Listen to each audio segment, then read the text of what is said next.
Salut à tous, ici Murdoch, aujourd'hui on se retrouve pour une nouvelle vidéo. Et aujourd'hui ça va être la première vidéo fourmi de la chaîne. Bah j'espère, parce que en fait avant il y en avait deux autres. Mais les deux autres je les ai supprimés parce que j'avais eu un problème dessus. Un problème confidentiel si vous voyez un peu ce que je veux dire. Et donc je les ai supprimés. Et du coup j'en refais une nouvelle directement juste après. Donc je vais essayer de l'upload dans la journée. Et voilà, donc je vais vous montrer rapidement la fourmilière. Je vois, je regarde juste si il s'éteint. C'est bon, ça passe quand même. Parce qu'elles aiment pas trop la lumière vive. Donc voilà. Voilà, tout est en tas.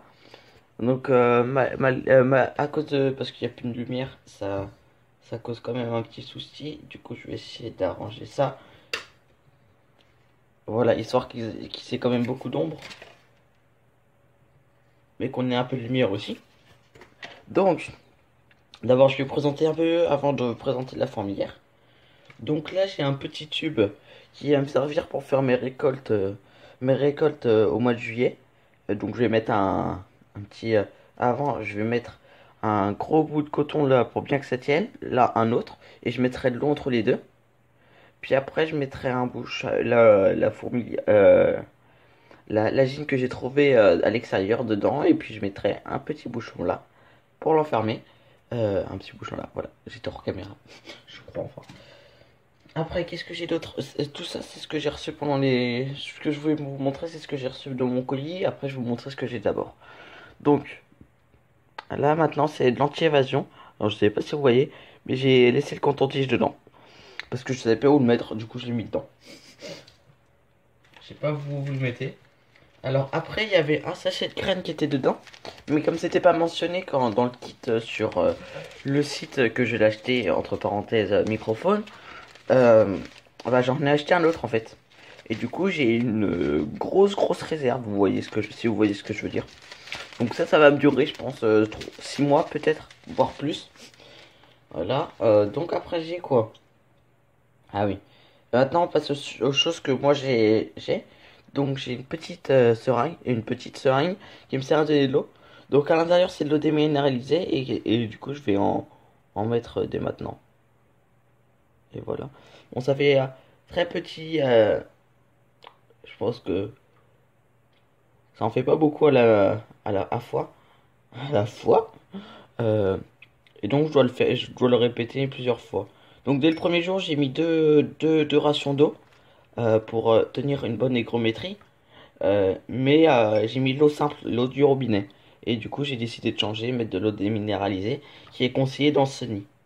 Enfin, c'est ce qui est écrit dessus, mais je sais pas, pour le moment, ça m'a pas fait de problème. Alors, j'ai remarqué quelques petites choses sur ma colonie. Il y a la reine, et la Gine, elle s'amuse à sortir dehors le soir. Et elle reste pas dans son nid, je sais pas c'est dû à quoi, peut-être la chaleur, ou peut-être à autre chose. Voilà, pile à bord. Je vais laisser le reste de déminéraliser ici. Alors, donc, elle sort dehors le soir, comme ça.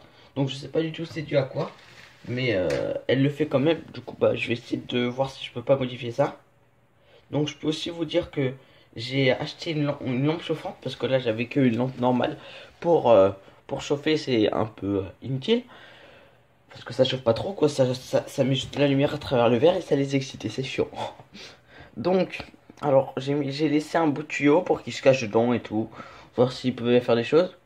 Là j'ai mis des graines, j'aurais déjà mis des graines mais ils les ont laissées dehors, ils les ont mis dans le coin, avant c'était un peu éparpillé partout. Donc là il y a le couvain avec la reine et quelques petites graines je vois. Je vais essayer de vous rapprocher. Donc, je vais essayer de vous rapprocher de là. On voit pas très bien. Essayez de m'éloigner un peu. Voilà, vous voyez un peu mieux là. Donc, désolé si je tremble un peu. J'ai changé de caméra peut-être très vite. J'essaie de faire un petit zoom.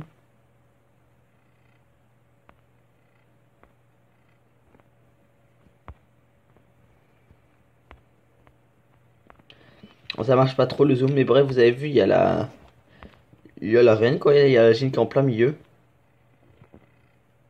C'est celle où vous voyez le dos brillant. Voilà. C'est celle qui est juste là. Comme ça, vous voyez et tout. Il y a quelques fourmilières. Fourmis plutôt, pas fourmilières. Donc le nid se situe comme ça. Alors j'ai mis un tuyau ici. Mais comme un con, j'ai mis du plâtre là-haut pour essayer de faire un petit escalier. Et bien sauf qu'il y en a quand j'ai oublié d'enlever le tuyau. Du coup il y a du plâtre qui a coulé, c'est pas grave, il a séché, il y en avait pas beaucoup. Mais j'ai jamais vu des fourmilières monter dans le nid. Des fourmis monter dans le nid. Ce qui est un peu dommage je trouve. Pour, euh, pour ce... parce que ils vont bien forcément monter un moment, mais je sais pas quand. Donc actuellement j'ai un thermomètre, il fait 16 degrés à l'extérieur. Avec ma lampe chauffante que je viens d'acheter, je pense que je vais la mettre ici. Parce que là c'est le point humide, du coup tout ça ça va être humide. Tout ça ça va être humide. Là il va y avoir le point chaud, du coup tout ça ça va être chaud. Du coup il va y avoir ces trois lignes là où ça va être température moyenne.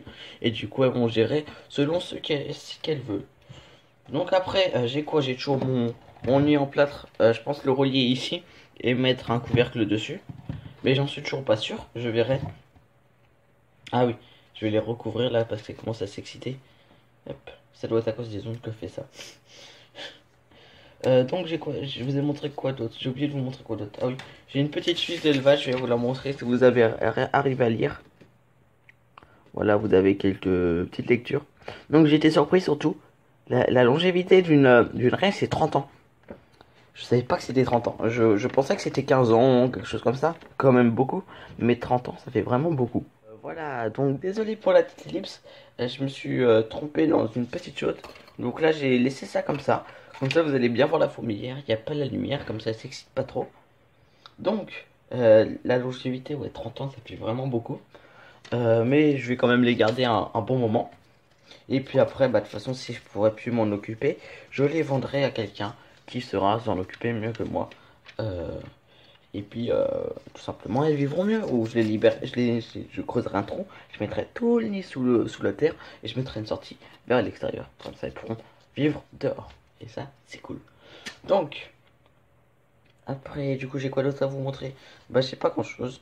Donc, j'ai juste à vous dire que j'ai acheté une lampe. Je sais pas si je vous l'ai déjà dit, je pense que je vous l'ai déjà dit. Et du coup, la lampe chauffante sera là. Oui, j'avais dit sur les points chauds. Puis en fait, il n'y a plus grand chose à dire. Bah si vous avez des conseils à me donner pour l'élevage des fourmis et autres, n'hésitez pas à le mettre dans les commentaires parce que ça m'aiderait vraiment. Parce que par exemple, je sais pas, c'est une lampe de combien de watts il faut mettre pour combien de chaleur pour que entre les deux ça soit bien quoi. Vous voyez ce que je veux dire à peu près. Voilà. Et je veux savoir aussi peut-être que le tube est trop penché là. Parce que le tube il est droit là, puis après il est droit là, et puis là il y a un incurvé. Du coup c'est peut-être ça qui les bouge de leur progression. Bref, du coup, je vais pas vous faire attendre plus. N'hésitez pas à liker, partager et à vous abonner si ça vous a plu. Sur ce, je vous dis à une prochaine vidéo. C'était Mardog. Tchuss!